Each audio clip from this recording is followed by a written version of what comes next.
اللہ تعالیٰ نے قرآن مجید میں نبی پاک علیہ السلام کے خاندان مقدس کے بارے میں یہ ارشاد فرمایا ہے، فرمایا قُل لَا أَسْأَلُكُمْ عَلَيْهِ أَجْرًا إِلَّا الْمَوَدَّةَ فِي الْقُرْبَى۔ اے محبوب علیہ السلام، آپ اپنے غلاموں سے فرما دیں کہ میں تبلیغ دین پر تم سے کوئی اجر نہیں مانگتا، الا المودۃ فی القربیٰ، بس میرے قریبیوں سے محبت کرتے رہنا۔ نبی کریم صلی اللہ تعالیٰ علیہ وسلم نے بیان فرمایا، حضور فرمانے لگے کہ اللہ تعالیٰ سے محبت کرو، وہ تمہیں رزق عطا کرتا ہے، اور مجھ سے محبت کرو، میں اللہ کا رسول ہوں، اور میری اہل بیت سے پیار کرو کیونکہ میری اولاد ہے۔ تو نبی کریم صلی اللہ تعالیٰ علیہ وسلم کے مقدس خاندان سے پیار کرنا یہ حضور سید عالم علیہ السلام کی نسبت کی برکت سے ضروری ہے۔ یاد رکھیے گا کہ دنیا میں سب سے زیادہ مضبوط وہ شخص ہوتا ہے جو اپنے گھر کے اندر مضبوط ہوتا ہے۔ جو لوگ گھر کے دکھوں میں، گھر کی آزمائشوں میں، گھر کے مسائل میں گھرے رہتے ہیں، وہ باہر بھی کوئی کارنامہ سر انجام نہیں دے پاتے۔ نبی کریم صلی اللہ تعالیٰ علیہ وسلم نے ہمیں ایک گھر بنا کے دکھایا ہے۔ حضور نے ایک کاشانہ نور ہمیں بنا کے دکھایا کہ گھر اس طرح بنتا ہے، اور نبی پاک علیہ السلام نے فرمایا میں ظاہری طور پر جا رہا ہوں گویا، لیکن تمہیں دو چیزیں دے کے جا رہا ہوں، اگر تھام کے رکھو گے تو گمراہی کبھی تمہارے پاس نہیں آئے گی۔ یا رسول اللہ صلی اللہ علیہ وسلم، وہ دو چیزیں کون سی ہیں؟ تو فرمایا کہ اللہ کا قرآن دے کے جا رہا ہوں، دوسرا اپنا خاندان دے کے جا رہا ہوں۔ یہ تم تھام کے رکھو گے تو کبھی گمراہ نہیں ہوگے۔ حضور کا خاندان کیسا تھا، ان کا طرز حیات کیسا تھا، دو چار باتیں آپ کی خدمت میں عرض کرنی ہے۔ سب سے پہلی بات تو یہ ہے کہ نبی پاک علیہ السلام کے خاندان نے انتہائی سادہ زندگی گزاری ہے۔ یہ جو آج ہم بہت زیادہ خواہشات میں پڑ گئے ہیں اور لمبے چوڑے خرچے بنا لیے ہیں، اور ضروریات کی بجائے خواہشات کا سارا مسئلہ بن گیا ہے، مہنگے لباس، مہنگے گھر، مہنگی گاڑیاں۔ حضور علیہ السلام نے اپنی اولاد کے لیے دعا مانگی جو جامع ترمذی میں موجود ہے۔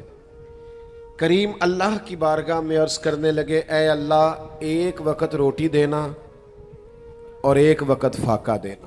یہ دعا حضور نے مانگی ہے، اے اللہ ایک وقت روٹی دینا اور ایک وقت۔ آج کوئی یہ دعا مانگتا ہے؟ چلیں عام لوگوں کو تو چھوڑیں، مولوی پیر بھی مانگتے، حضور نے مانگی ہے، اے اللہ ایک وقت روٹی دینا اور ایک وقت فاقہ دینا۔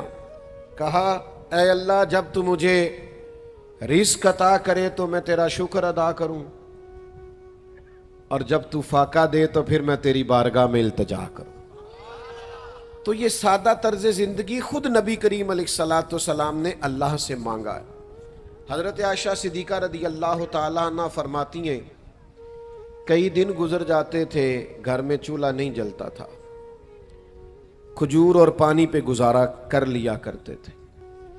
یہی حضور نے طرز زندگی اپنی اولاد کو بھی سکھایا ہے۔ اللہ کے محبوب علیہ السلام سیدہ فاطمہ رضی اللہ تعالی عنہا کے کاشانہ نور میں تشریف لے گئے تو سیدہ پاک نے نئے پردے لگوائے تھے اور کچھ بازو پہ نئے کنگن پہنے تھے۔ حضور واپس تشریف لے آئے، سیدہ پاک نے مولا علی شیر خدا رضی اللہ تعالیٰ عنہ کی خدمت میں عرض کیا، کریم آئے تھے، کوئی بات ہی نہیں کی، لوٹ گئے۔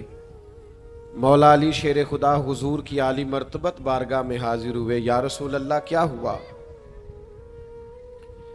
تو حضور فرمانے لگے، فاطمہ نے کنگن پہنے ہیں اور نئے پردے لگائے ہیں، میرا اور دنیا کا آپس میں کیا تعلق ہے؟ تو حضور سید عالم صلی اللہ تعالیٰ علیہ وآلہ وسلم نے سادہ طرز زندگی اپنے گھر والوں کو سکھایا۔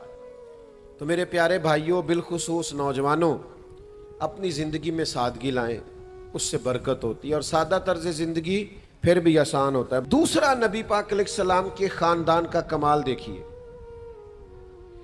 آپ سیدہ پاک حضرت فاطمہ رضی اللہ تعالیٰ عنہ کی سیرت پڑھ لیں، حضور علیہ السلام کی سیرت نور پڑھ لیں، آپ کو ہر سیرت نگار یہ لکھتا ہوا نظر آئے گا کہ مہینہ مہینہ چولہا نہیں جلا، ہر سیرت نگار پر۔ پتہ مزے کی بات کیا ہے؟ وہی سیرت نگار چند صفحے آگے جا کے یہ بھی لکھے گا کہ جو دروازے پہ آیا ہے اسے جھولی بھر کے عطا فرمایا گیا۔ دو جہاں کے شاہ ہیں پر پاس کچھ رکھتے نہیں، دو جہاں کی نعمتیں ہیں ان کے خالی ہاتھ میں۔ تو میرے عزیز، سخاوت بڑی کی، بانٹا بڑا، دیا بڑا۔ یعنی امام حسین رضی اللہ تعالیٰ عنہ کے پاس ایک سائل آ گیا تو آپ نے فرمایا تھوڑی دیر ٹھہرو، تھوڑی دیر کے بعد رقم آئی، آپ نے اسے دی تو 1000 دینار دیے، اور دینے کے بعد کہنے لگے معذرت کرتا ہوں آپ کو تھوڑا انتظار کرنا پڑا۔ یعنی خود بھیک دیں، خود ہی کہیں منگتے کا بھلا ہو۔ ہمارے اول تو ہم سادگی نہیں اختیار کرتے، اور اگر کبھی کوئی رقمیں آ جائیں، کوئی آدمی وسیع اس کے پاس رزق آ جائے تو اپنے خرچے بڑھا لیتا ہے، مہنگی گاڑیاں لے لیتا ہے، ساتھ والا پلاٹ خریدنے کے چکر میں آ جاتا ہے۔ سخاوت نہیں کرتے، بانٹتے نہیں، یہ مزاج پیدا کریں۔ تیسری بات آپ کو حضور کے اہل بیت نبوت میں یہ ملے گی کہ وہ کثرت سے سجدے کرنے والے لوگ تھے۔ آج ہماری محفلیں لمبی ہیں، نمازیں چھوٹی ہیں، صرف جلسے کرا کے لوگ عاشق رسول بننا چاہتے ہیں۔ محض جلسوں سے، محض نعروں سے عشق رسول ثابت نہیں ہوتا، آپ کو اس کے لیے عملی جد و جہد بھی کرنی ہے نا۔ نماز بھی تو حضور نے فرمایا نا میری آنکھوں کی ٹھنڈک ہے۔ اور اگر آپ عشق رسول صرف اسی چیز کا نام ہے کہ نوٹوں کی دتی اوپر جا رہی ہے اور نیچے آ رہی ہے، اور میلاد کی محفل کے اندر بھی آپ نے صرف مالداروں کو اگلی سیٹوں پہ بٹھا لیا ہے، اور جس کو 35 سال ہو گئے مسجد میں فجر کی اذان دیتے ہوئے، اس کو میلاد کی محفل کا اسٹیج بھی نصیب نہیں ہوا، وہ پھر بھی پیچھے ہے اس لیے کہ پیسے کوئی نہیں نا پاس۔ تو بھائی، سجدوں کا پیار، عبادت۔ حضرت سیدہ پاک رضی اللہ تعالیٰ عنہ ساری رات نفل پڑھا کرتی، ساری رات۔ امام حسین، امام حسن رضی اللہ تعالیٰ عنہ کثرت سے سجود کرنے والے۔ خود صحیح مسلم میں حدیث موجود ہے، حضرت سیدہ عائشہ صدیقہ ام المومنین رضی اللہ تعالیٰ عنہ بیان فرماتی ہیں، ساری رات ہی نبی پاک نے نفل پڑھے، ساری رات ہی گویا، اور اتنے نوافل حضور نے ادا کیے کہ سحری کے وقت میں نے دیکھا مقدس قدموں پہ ورم آ گئے۔ تو میں نے عرض کی حضور آپ کے صدقے اللہ اگلے پچھلوں کو معاف کرے گا، آپ اتنی مشقت کرتے؟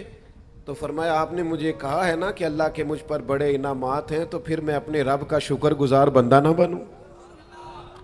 چوتھی بات میرے عزیز اہل بیت نبوت میں آپ کو ملے گی، وہ ہے صبر، جو ہم بالکل نہیں کرتے۔ صبر، قرآن مجید میں کم و بیش 100 مقام پہ صبر کا ذکر ہے، اور سنو نوجوانوں کیا عرض کر رہا ہوں، 100 مقام پہ قرآن مجید تو ایک دفعہ کسی بات کو کر دے تو بہت بڑی ہے، 100 مقام پہ ذکر ہے، اور کم و بیش 500 احادیث ہیں، احادیث و آثار و روایات، جن میں نبی پاک نے اپنی امت کو صبر کی تلقین فرمائی۔ اور ان ساری باتوں کو جمع کرنے کے بعد مولا علی شیر خدا رضی اللہ تعالیٰ عنہ فرماتے ہیں، جو انسانی جسم میں سر کا مقام ہے نا، وہی دین میں صبر کا مقام ہے۔ تو حوصلہ پیدا کریں۔ ہم اپنے گھر میں بھی مسائل کو حل کرنے میں بھی بہت ساری جگہوں پہ ہم کچھ بے صبری کا مظاہرہ کرتے ہیں، اس کا لازمی نتیجہ یہ نکلتا ہے کہ جلد بازی کی وجہ سے فیصلے درست نہیں ہوتے، پریشانیاں بھی بڑھتی ہیں، اور بعض اوقات تلخیوں میں بھی اضافہ ہوتا ہے۔ تو میرے عزیز، کرنے کا کام یہ ہے کہ حوصلہ پیدا کریں، صبر پیدا کریں، اطمینان پیدا کریں۔ آپ کو نا حضور کی اولاد پاک میں استقامت بڑی ملے گی۔ ہم نا ایک کام کرتے ہیں اور پھر وہ شام سے پہلے بدل دیتے ہیں۔ ہمارا ارادہ صبح کچھ ہوتا ہے، دوپہر کچھ ہوتا ہے، شام کچھ ہوتا ہے۔ اصل استقامت ہے۔ اللہ کے حبیب علیہ السلام نے فرمایا، وہ عمل اللہ کو زیادہ پسند ہے جو تھوڑا کیا جائے پر ہمیشہ کیا جائے۔ اپنے اندر ٹھہراؤ پیدا کریں. مجھے بہت سارے دوست کہتے ہیں جی میں نماز میں شروع کرتا ہوں پھر تھوڑے دنوں کے بعد چھوڑ دیتا ہوں, میرا نماز میں دل نہیں لگتا. تو میں ان سے کہتا ہوں نماز تو اللہ کی عبادت ہے, دل نہ بھی لگے پھر بھی پڑھنی ہے. اس کا کیا مطلب ہوا کہ میرا دل نہیں لگتا؟ دل تو سویرے دکان پہ جانے کو بھی نہیں کرتا, پر کیوں نہیں چھٹی کرتے؟ جاتے ہو. تو معاملہ تو یہ ہے کہ عبادت میں آپ نے توجہ دینی, استقامت اختیار کرنی, کمزور نہ پڑا کریں. یہ آج کل لمبی دیر تک جو لوگ موبائل استعمال کرتے ہیں ان کی فجر مس ہوتی ہے. خدا را, اللہ سے ڈریں. اپنی نماز کے معاملے میں اپنے آپ کو استقامت والا بنائیں, اپنی عبادات کے معاملے میں اپنے آپ کو استقامت والا بنائیں. اپنے ماحول کے اندر آپ تقوی لے کے آئیں, پرہیزگاری لے کے آئیں, خوبصورتی لے کے آئیں. آپ خود محسوس کریں گے کہ آپ کے اندر ٹھنڈک پیدا ہو رہی ہے, اطمینان پیدا ہو رہا ہے, سکون پیدا ہو رہا ہے. تو پھر میں دوبارہ اپنی ساری گفتگو کو دہراتا ہوں. ایک تو حضور کا گھرانہ بڑی شان والا, فرمایا میری نسبت کی وجہ سے ان سے محبت کرو. دوسرا نبی پاک کے گھر میں سادگی ہے. تیسرا سخاوت ہے. چوتھا عبادت ہے.